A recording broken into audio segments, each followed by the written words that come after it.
Azt mondtam neki, hogy ha nem tudod szépre megcsinálni, akkor fel se ébresz. És én ezt ott komolyan gondoltam. Tehát lehet, hogy ezért sokan azt mondják rám, hogy milyen hülye vagyok, hogy így gondolkodom, mert a legelső és a fontos az élet, és az, hogy túléljük, és meggyógyuljunk, de akkor én ezt nem így éreztem, de most nem. Tehát én nem tudnék teljes életet élni, úgyhogy magamra nézek, és nem vagyok elégedett azzal, amit látok.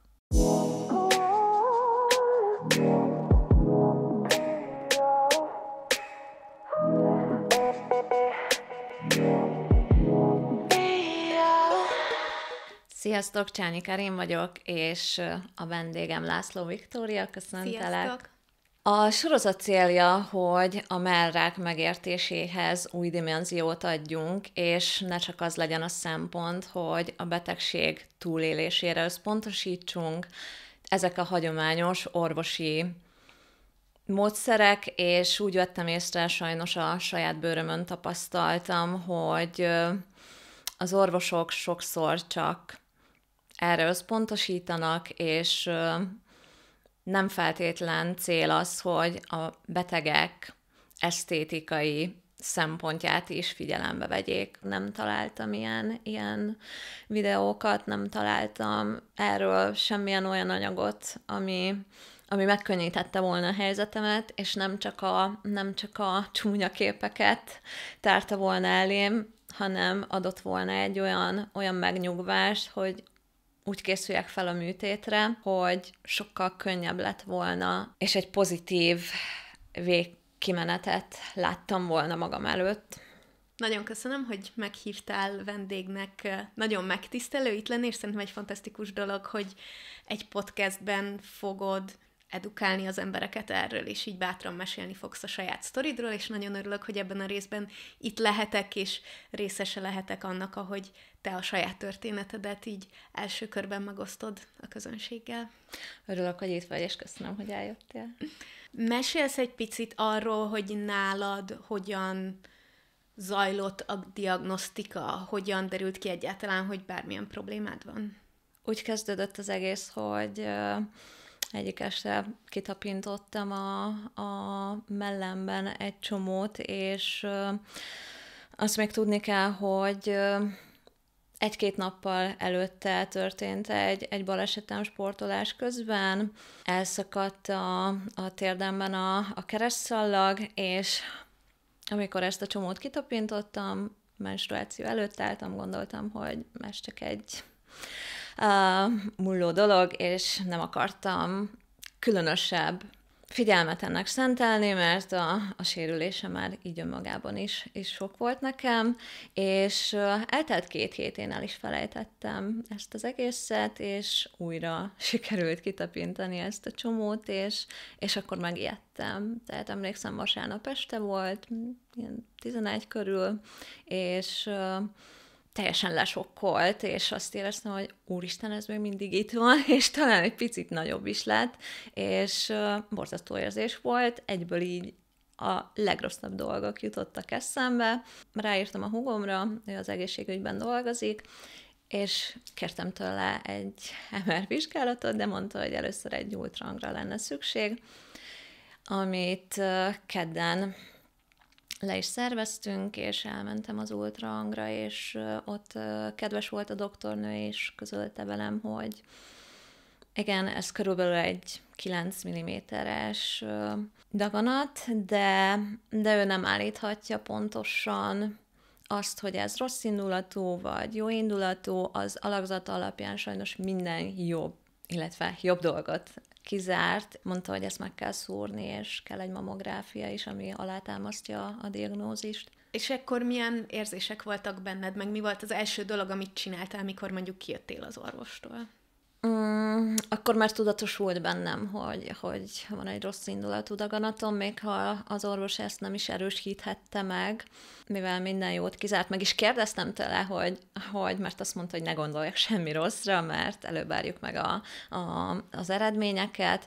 Kérdeztem tőle, hogy mi az, ami végül is jobb lehet, ami nem a rossz indulatúságot feltételezni, és nem tudott semmi olyat mondani. A hugomat is megkérdeztem, ő se tudott semmit mondani, de ő is mondta, hogy ne foglalkozzak ezzel még, tehát ne menjek ennyire elébe a dolgoknak, de mondom, hogyha mindketten azt mondjátok, hogy nem jut eszetekbe olyan, ami szóba jöhet, akkor nyilván ez egy rossz indulatú daganat, szóval én ezt ott így, az túlzás, hogy elfogadtam, mert egy ilyen dolgot nem lehet elfogadni, de így kezeltem, és nem volt jó érzés, tehát sokkolt a dolog, mert úgy gondoltam, hogy ez velem nem fordul elő. Tehát az ilyen dolgok mindig másokkal fordulnak elő, és amikor megtörténik a baj, és velünk történik meg, vagy egy szerettünkkel, akkor ez teljesen máshogy érint minket. Abból, amit mondasz, az jön le nekem, hogy nem éltél igazán bizonytalanságban, szóval, hogy volt konkrét elképzelésed, hogy szerinted mi ez, és mi fog történni, de hogy mikor jött meg véglegesen az, amikor már a körülötted lévők és az egészségügy is azt mondta, hogy ez most tényleg ez. Visszahívtak még egy mamográfiai vizsgálatra, kijöttem az elsőről, akkor már így gondoltam, hogy jaj, ez nem egy jó jel. Bementem a doktornőhöz, és mondtam neki, hogy én nagyon rosszul vagyok, félek a tűszúrástól, nekem egy vérvétel is nagyon megerőltető folyamatnak számít. Ami számomra sokkoló volt az egészben, hogy féltem a vizsgálattól, mivel tudtam, hogy ez egy hosszú tű, amit a mellembe fognak szúrni, és mielőtt ez megtörtént, a doktornő így leültetett, és közölte 2 percben, hogy igen, nincsenek jó hírei, és igenis ez egy rossz indulatú daganat, és 8 centis. És amikor én ezt a 8 centit meghallottam, akkor így ott megsemmisültem konkrétan, mert mondom, mi? 8 centi? 1 centiről volt szó, tehát még az ultrahangon a doktornő azt mondta nekem, hogy nyugodjak meg, ez egy 1 centis dolog, még az elején észrevettük, és amikor ott közölték velem, hogy 8 centiről van szó, és megerősítették, hogy igen, ez egy rossz indulatú daganat, akkor így egy kicsit így összeomlottam, mondhatni, így, és már így lepergett előttem a temetésem, és mindent feketén láttam, és sötétben. Kikapcsoltam, tehát konkrétan mondták, hogy nem mozogjak, mert a vizsgálathoz nem szabad mozogni, egy nővér lefogta a kezemet, akkor kértem, hogy ezt ne tegyék, mert ezt nem szeretném, nyilván nem fogok mozogni, de folytatták. És a vizsgálat az igen fájdalmas volt. Mondhatom azt, hogy életem legrosszabb napja volt, igen. Úgy érzed, hogy ott kaptál bármilyen jellegű, mondjuk lelki támogatást ezzel kapcsolatban, hogy mégiscsak most 2 percben közölték veled azt, hogy már rákos vagy? Nem, ott nem. Tehát ott kicsivel több empátiát vártam volna el. Én megértem azt, hogy rengetegen vannak a váróban, mindenkivel szeretnének minél gyorsabban, hatékonyabban haladni, és számukra ez már egy olyan procedúra, ami mindennapos, tehát, hogy egy beteggel közölnek egy ilyen hírt, de ha a másik oldalt nézik, nekem ez volt az első ilyen alkalom, amikor egy ilyen rossz hírt közöltek velem, és úgy gondolom, hogy ezt lehetne egy kicsit barátságosabban, vagy pedig empatikusabban intézni, és szükséges is lenne, tehát ott engem ez nagyon rosszul érintett, vagy hogyha már közöltem azt, hogy félek a vizsgálattól, akkor megcsinálhatták volna a vizsgálatot, és utána közölték volna ezt a hírt velem, az nem feltétlen az a legjobb, hogyha a betegre így rázúdítjuk 2 percben az összes olyan információt, amit nyilván tudnia kell, de kellene egy felvezetés szerintem. Biztos vagyok benne, hogy nagyon nehéz felidézni ezt az időszakot, de mesélsz arról, hogy itt milyen volt, hogyan teltek a napjaid, hogyan tudtál előre haladni, mi történt, amikor így egy az egybe fenekestől felfordult az életed? Igen, ezek nagyon meghatározó és rossz napok voltak, miután tudatosult minden bennem, tehát ez pénteken volt, vasárnap volt az, amikor újra kitamítódtam a csomót a mellemben, és pénteken már tudtam a diagnózist. Arra vártunk, hogy meglegyen a szövettan, és azt nem tudtam, hogy most ez a daganat áttétese, vagy sem.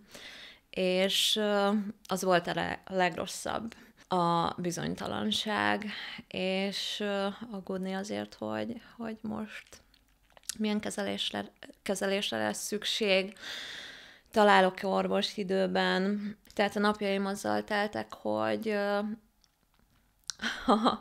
az 50%-ukban aggódással, szorongással és szervezéssel, tehát orvost kerestünk, és amikor elmentem hozzá, tehát az is olyan volt, hogy kaptam egy hívást, hogy tud fogadni a doktornő, és azonnal rohantam oda, és volt bennem egy ilyen félelem, hogy milyen lesz a doktornő, és hogy mennyire lesz kedves velem. Ez az ominózus eset után már számomra fontos volt, mert nem akartam még egy olyan információ áradatot a negatív dolgokból, amit csak így rám zúdítanak, tehát mondom is a húgomnak, hogy elég volt, tehát több rossz dolgot nem akarok hallani.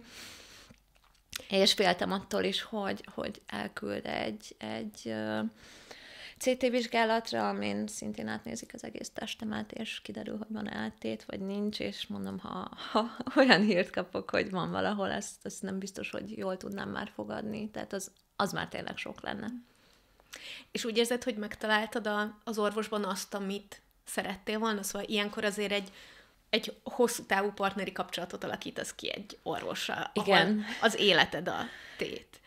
Igen, a doktornő mondta is, hogy egy jó ideig oda fogok járni, és amikor először találkoztunk, teljesen meglepődtem, hogy vannak még olyan orvosok, akik a szívükön viselik a betegek sorsát, és kedvesek. Mielőtt elköszöntem a doktornőtől, áttölelt, és ez egy olyan fontos pillanat volt számomra, hogy éreztem benne, hogy jó helyen vagyok, és jó kezekben, tehát megnyugtató volt számomra, és teljesen pozitív volt köztünk a kommunikáció, szóval a doktornővel maximálisan meg voltam elégedve. Meg kellett várni a biopszia eredményét, a szövettant, az meghatározó volt, tehát az döntött, hogy mikor lesz a műtét, és milyen beavatkozásra van szükség, kell előtte kemoterápia és egyéb más terápia, vagy pedig egyből a műtét lesz a cél. És amikor kiderült, hogy nincsen áttéted, akkor egyébként az megnyugvással töltött el valamilyen formában, vagy hogy érezted magad? Teljes mértékben, igen. Amikor megjött a szövettanom, akkor csak az volt benne, hogy áttét nem valószínűsíthető, de ez még mindig nem volt 100%-os, és volt egy olyan estém, amikor fantomfájásaim voltak, elképzeltem, nem is elképzeltem, hanem konkrétan éreztem, hogy fáj a hónaljam, azt hittem, hogy az áttét eljutott oda. Nem tudtam aludni, halálfélelmem volt konkrétan, hogy most áttétem van, és reggelre ez így elmúlt, és tudtam, hogy ez csak az agyam produkálja, de egyszerűen akkor éjjel nem tudtam különbséget tenni a valóság és a fantomfájások között. Mi volt az, ami ebben az időszakban bármekkora segítséget is nyújtott neked? Szóval mondjuk, hogy család volt körülötted, vagy elterelted a figyelmed? Mi volt az, ami legalább egy kicsit tudta ezt a szorongást oldani benned? Én folytattam a munkámat, tehát próbáltam elterelni a figyelmemet arról, hogy a napomat ne csak az aggódás tegye ki, de nem mindig sikerült. A környezetem nem vett észre ebből semmit, mivel szinte csak a húgom tudta, és rajta kívül maximum ketten. Utólag visszagondolva jó döntésnek tartod, hogy nem mondtad el akkor a körülötted lévőknek, csak ennek a pár embernek? meg akartam várni a szövettan eredményét, és biztosra akartam menni, hogy nincs áttétem, és hogyha már megvan a műtét időpontja, akkor szerettem volna beavatni a többi szeretteimet az állapotomról. Ezzel valamilyen szinten óvni is akartam őket, mert tudom, hogy a szüleim és anyumat szintén rosszul érinti ez a dolog, és úgy éreztem, hogy feleslegesen idegeskedne addig, amíg ezeket a dolgokat nem tudjuk biztosra, és próbáltam így kímélni őket a felesleges stressztől. Ez egy nagyon magányos időszaknak hangzik ezek alapján.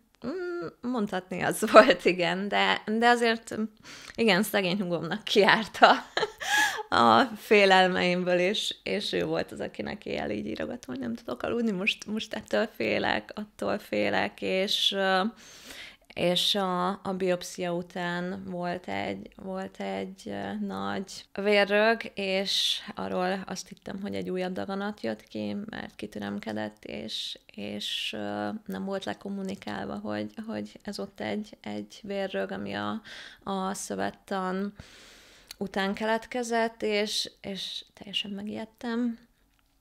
De utána elmondta az orvos, hogy nyugodjak meg, mire sikerült elérni, ez nem egy újabb daganat, és ez nem növekszik ilyen gyorsan, tehát ez majd fel fog szívódni. De ilyen 2-3 centis dologról beszélünk, úgyhogy ez akkor nekem így minden ijesztőnek tűnt. Mikor érkeztél el arra a pontra, amikor már így egyértelművé vált, hogy műtétre van szükség, és milyen jellegű műtétre van szükség? Azonnal egyértelművé vált, tehát amikor a mammográfia elkészült, és ott közölte velem a doktornő a rossz híreket, tehát ő mondta, hogy keresek egy onkológust, és szükségem lesz egy sebészre, aki ezt megműti, mert ezt el kell távolítani minél hamarabb. És akiknek, orvosoknak elküldtük a meglévő diagnózisaimat, ők is azt mondták, hogy a főorvosa az onkológián mondta, hogy ő szabadságon van, tehát augusztus volt, a legtöbb orvos szabadságon volt, és mondta, hogy még 3 hétig nem is jön vissza, de elolvasva az anyagokat, amiket átküldtünk neki, ne várjam meg. Tehát minél előbb találjak egy olyan orvost, aki minél előbb meg tudja műteni. És itt milyen érzések voltak benned? Mennyire volt a fókusz azon, hogy most az életed megmentéséről van szó, vagy mennyire volt bent az aspektus is, hogy most ez mit fog tenni a nőiségérzeteddel, a testképeddel, vagy hogy a jövőben hogyan fogsz tudni így élni? Második alkalommal, amikor a doktornővel konzultáltunk, akkor jöttek szóba ezek a dolgok. Tehát addig én még nem foglalkoztam magával a műtétnek a menetével, és az utó hatásaival, amik majd ezzel együtt az életembe jönnek, és változásokat hoznak, nem is akartam. Tehát tudatosan nem tettem fel olyan kérdéseket, mert féltem a válaszoktól, de valahol tudtam, hogy lesznek olyan szükséges lépések, amik nem elkerülhetetlenek. És a második konzultáción jöttek szóba a műtéttel kapcsolatos dolgok, és hogy ez mit von maga után. És én tudtam, hogy ez engem nagyon rosszul fog érinteni, és onnantól kezdve az lett a legfontosabb számomra, hogy milyen lesz a műtét kimenetele. És ez talán még nagyobb súlyt tett rám, mivel mindig megvan az a kíváncsiság, amikor az embereket éri egy ilyen dolog, nem tudunk elég információkat, mit csinálunk, felmegyünk az interneten, különböző weboldalokon, keresgélünk, és nézzük a képeket, hogy előtte-utána fotók, és nagyon lesújtó képeket láttam, és mondom, hogyha az én mellemből is ilyen lesz, akkor azt én nem akarom. Tehát nagyon durva képek vannak, és talán jobb is az ilyeneket nem látni, de én ezt nem bírtam ki, hogy ne nézzek utána, és ne olvasok utána dolgoknak. Tehát amikor a doktornő közölte velem, hogy Maszektómiára van szükség. Nyilván mindenki tudja, hogy mit jelent ez a szó, de a mélységében mégsem.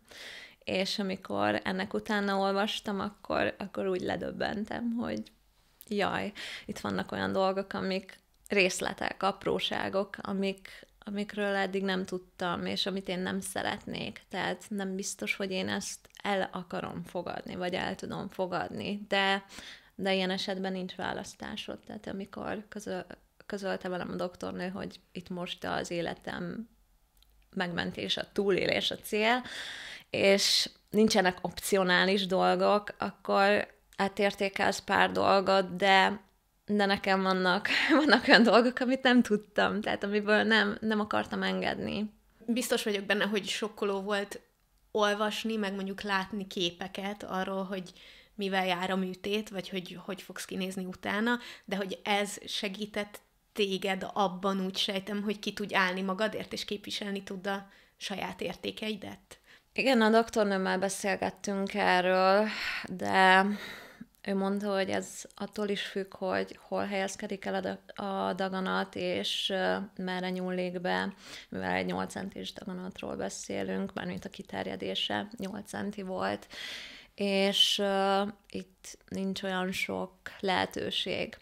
Számomra azonnal tudatosult bennem, hogy én mit szeretnék, és mihez ragaszkodom, és ezt közöltem is a doktornőmmel radikálisan, úgy mondom. Azt mondtam neki, hogy ha nem tudod szépre megcsinálni, akkor fel se ébresz. És én ezt ott komolyan gondoltam. Tehát lehet, hogy ezért sokan azt mondják rám, hogy milyen hülye vagyok, hogy így gondolkodom, mert a legelső és a fontos az élet, és az, hogy túléljük, és meggyógyuljunk, de akkor én ezt nem így éreztem, de most nem. Tehát én nem tudnék teljes életet élni, úgyhogy magamra nézek, és nem vagyok elégedett azzal, amit látok. Szerintem ez nagyon fontos, hogy te ezt tudod saját magadról, illetve az, hogy mások ítélkeznek erről, nem tudhatjuk, hogy egy ilyen helyzetben ki hogyan érzi magát, igen, és hogyan gondolkodik. Tehát, hogy lehet elképzelésünk arról, hogy ha mi ilyen helyzetbe kerülnénk, akkor vajon hogy éreznénk, de hogy ezt nem tudjuk egészen addig, amíg ott nem vagyunk, és nem mi saját magunk vagyunk. Szóval hogy szerintem az, hogy te ott hogyan gondolkodtál, meg mit szerettél volna, ahhoz minden jogod megvolt ebben a pillanatban. Valóban így van, és hogyha más érintett ebben a dologban, és nem a mi testünkről van szó, akkor ezt nem is fogjuk fel úgy. Ezek olyan döntések, amik az élet további részében végig velünk vannak. Tehát a hegeket magunkon viseljük, az, hogy fog utána kinézni a mellünk, ezek is olyan dolgok, amik a mindennapjainkat akár meghatározhatják.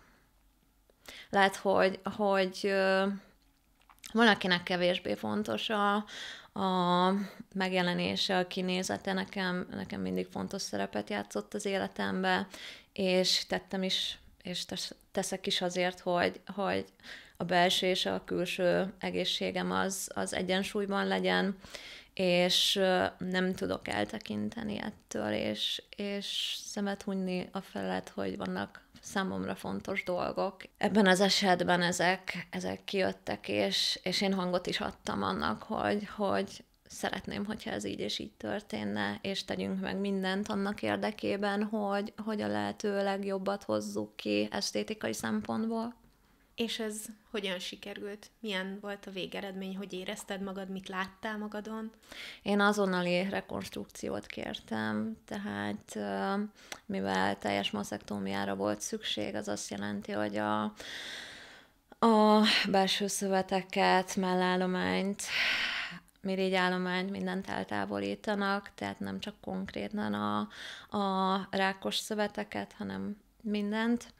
Megelőzés szempontjából nem szerettem volna azt, hogy majd a felépülés után, tehát ami több hónapot vesz igénybe, utána legyen a rekonstrukció, ami azt jelenti, hogy egy implantátumot helyeznek be a melledbe, és megpróbálják visszaállítani az eredeti állapotba, amennyire ez lehetséges, hanem én ragaszkodtam ahhoz, hogy ez azonnal megtörténjen, és szerencsére sikeres lett, és a doktornő meg tudta csinálni.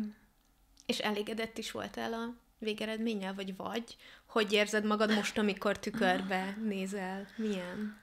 Műtétem napján, amikor kihoztak a műtőből, és először magamhoz tértem, arra emlékszem, hogy az volt az első, hogy így a mellemhez nyúltam, és éreztem, hogy igen, ott van valami, és nem egy üres lapos dolgot tapintok, akkor így megnyugodtam, hogy oké, ez sikerült. Hú, hát ami nagyon rossz volt, és féltem tőle, az a nap volt, amikor kiengedtek a kórházból, és mentünk a kötözés cserére. És amikor levették a kötéseket, kérdezte a doktornő, hogy meg szeretném nézni a tükörbe, és én nem akartam. Tehát féltem, hogy milyen lesz a látvány.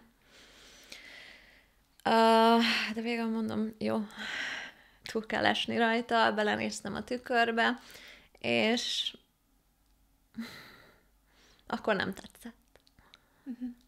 A hegeket láttam, akkor még nem is hegek voltak, hanem csúnya sebek. Mondtam, hogy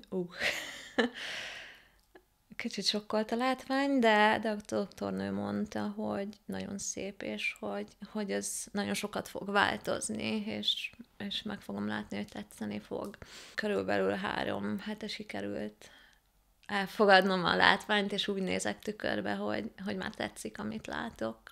Meg is küzdöttél azért, hogy ez így legyen. Igen, tehát olyan dolgok voltak a kórházban, amik számomra teljesen új dolgok voltak. Próbáltam utána nézni, hogy mi az, amire számíthatok, de ilyen apróságokról nincs idő a konzultáción beszélgetni. A műtét előtt a doktornő bejött, és mondta, hogy menjünk be, és berajzol minket. Az nekem szintén új volt, hogy mit is jelent pontosan. A vágásokat. Tehát azért rajzolnak be, hogy fognak vágni, és én mondtam neki, hogy én nem szeretném, hogyha az esetleg kivágottak felsőimből kilátszana a vágások nyoma. Tehát megkértem rá, hogy ott vágjon, ahol nem fog látszani. És úgy is rajzolt be.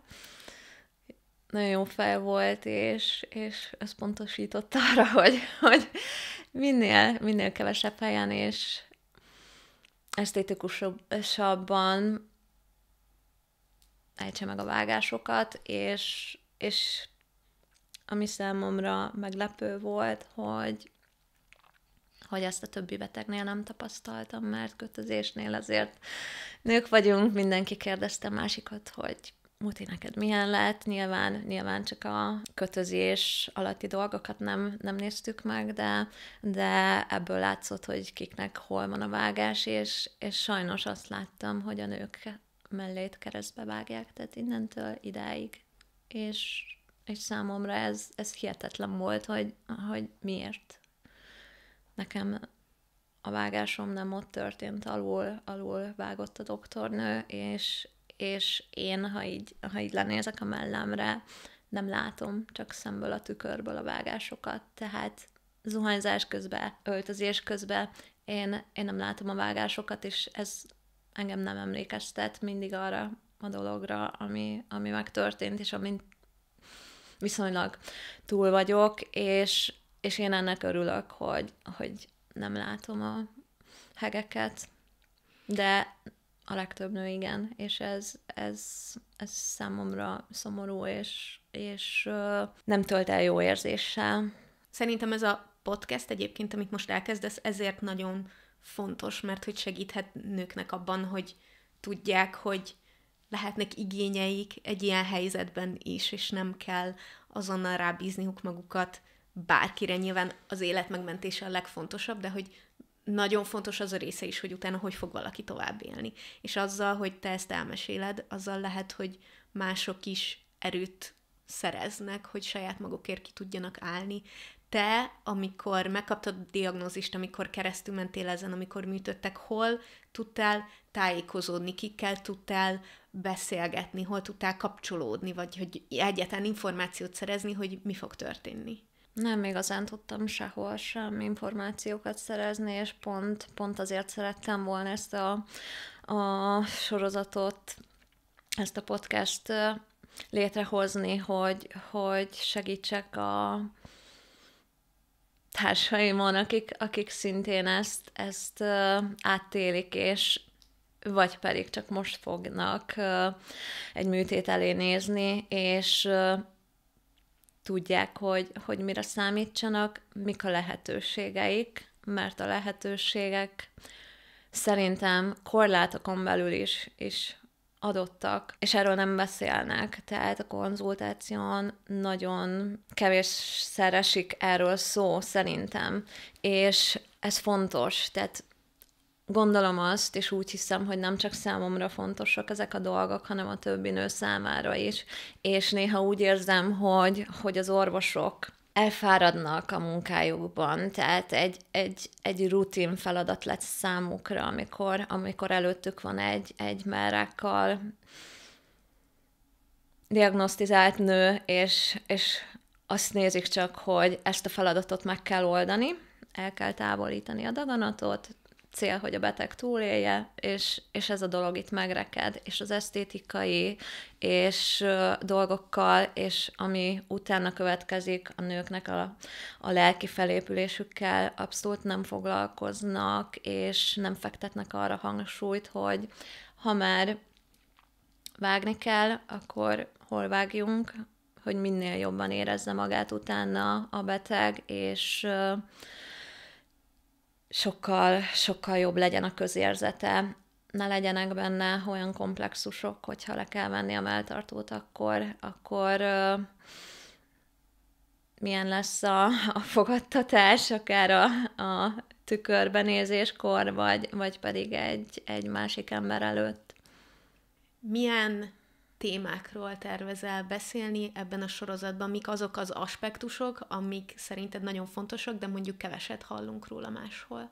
Főleg az a célom, hogy felhívjam az orvosok figyelmét arra, hogy amennyire csak tudnak, figyeljenek oda, hogy ha már sérülést okoznak a műtéttel, mivel ez elkerülhetetlen, legyen szempont az esztétika is, és törekedjenek arra, hogy nekünk nőknek a női mi voltunkban minél kevesebb sérülés, maradandó sérülés legyen, és hogy szépek maradjunk, és jól érezzük magunkat a bőrünkben.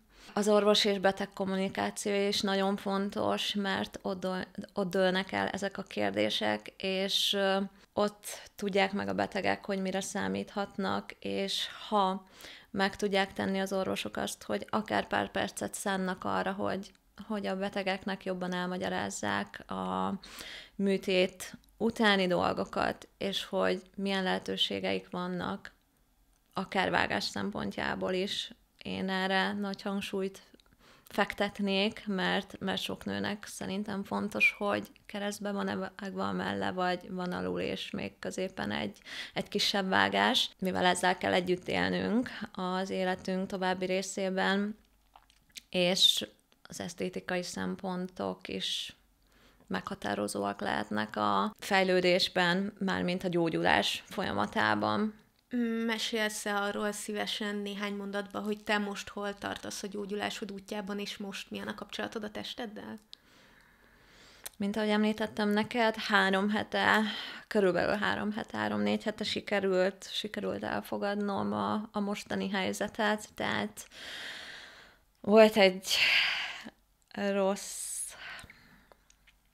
időszakom, egy ilyen 2-3 hét, amikor nagyon nem tudtam kibékülni ezzel az egésszel, a műtét előtti dolgok nagyon gyorsan történtek, tehát egyik vizsgálat követte a másikat, orvosi vélemények, és a döntés a műtét időpontjáról, felkészülés, tehát akkor a félelem a műtét utáni dolgokról, és magától a műtéttől is így elvonta a figyelmemet néha, és nem volt mindig időm azzal foglalkozni, hogy akkor milyen is lesz a mellem. A műtét után ezek a dolgok így lecsendesednek, és amikor otthon voltam, és a tükörben néztem, akkor még nem tudtam elfogadni a jelenlegi állapotot. Tehát vannak azért változások, amit nehéz elfogadni, és nagyon zavart. Persze hozzáteszem, hogy akik látták az eredményt, mindenki azt mondta, hogy nagyon szép lett, és most már én is úgy látom, de az első időszak az számomra nehéz volt, nagyon nehéz, és nyilván hozzátett az is, hogy a hegek lassan gyógyulnak, és volt egy icipici fertőzésem is, és ott nagyon beparáztam, hogy mi van, hogyha belülre is jutott a fertőzés, és ki kell venni az implantátumot. Voltak álmatlan éjszakáim, de szerencsére idáig nem jutott a helyzet, és nagyon szépen gyógyulnak a hegek, és sikerült elfogadnom a jelenlegi helyzetet és a kinézetet, szerintem szép. Meg is mutattam egy szakértőnek, dr. Krasznai Zsoltnak, és ő azt mondta, hogy valami nagyon, nagyon rossz dologra számított, hogy olyat fogok neki mutatni az eddigi tapasztalatai alapján, és mondta, hogy sajnos olyan rekonstrukciókat látott, ami nagyon nem szép, és azt mondta, hogy ez nagyon szép, és gratulál a doktornőnek, akit csinálta, és hogy Magyarországon ilyen szépet még nem látott, és talán ez is segített abban, hogy el tudom fogadni ezt a helyzetet, és szépnek látom magam továbbra is. És a doktornőmnek szintén nagyon hálás vagyok, hogy amit kértem tőle, azt úgy csinálta meg. Úgyhogy kapott kritikát is ezért, mivel elvileg az azonnali rekonstrukció veszélyes is lehet. Ő inkább úgy döntött, hogy az én kérésemet teljesíti, mivel ő látta, hogy ez nekem mennyire fontos. És én el is mondtam neki, hogy ha valami nem úgy sül el, ahogy szeretném, és nem lesz sikeres ebből a szempontból a műtét, akkor ez engem nagyon rosszul érintett volna, és a felépülésemet ez nagyban befolyásolta volna. Tehát nem hiszem, hogy én mentálisan megfelelő állapotban lettem volna, és ilyen gyorsan fel tudtam volna épülni. Tehát én úgy jöttem ki a kórházból, és nyilván 2 hétig bennem volt a drénés, és az látszott, tehát innentől, ha valaki nem is tudott róla, és ezt látta, akkor tudta, hogy valamilyen műtétem volt, de ha ezt nem látta valaki, akkor nem mondta meg, hogy én egy ilyen műtét után vagyok pár nappal, vagy 1-2 héttel. Szerintem elképesztően bátor dolog, hogy ennyire nyitottan és részletesen beszélsz erről, mert hogy ezt tényleg nagyon kevesen teszik meg, és biztos vagyok benne, hogy ezzel a sorozattal is nagyon sokaknak fogsz segíteni, azoknak is, akik hasonló helyzetekkel küzdenek, illetve bárki másnak is, aki valamilyen ponton kapcsolódni tud a történetedhez. Nehéz volt most erről beszélni, egy kicsit felzaklatott pár dolog, amiről már azt hittem, hogy túl vagyok rajta, és nem fog ennyire megérinteni, de úgy vettem észre, hogy vannak még mindig olyan tabu témák ezzel kapcsolatban, illetve ez az egész annak minősül számomra, és olyan vakfoltok, amiken változtatni kell, tehát erről beszélni kell arról, hogy mire számíthatunk a műtét után, és hogy a nők tudják, hogy vannak lehetőségeik. Amikor én kutattam az újabb információk után, akkor nem találtam ilyen videókat, nem találtam erről semmilyen olyan anyagot, ami megkönnyítette volna a helyzetemet, és nem csak a csúnya képeket tárta volna elém, hanem adott volna egy olyan megnyugvást, hogy úgy készüljek fel a műtétre, hogy sokkal könnyebb lett volna, és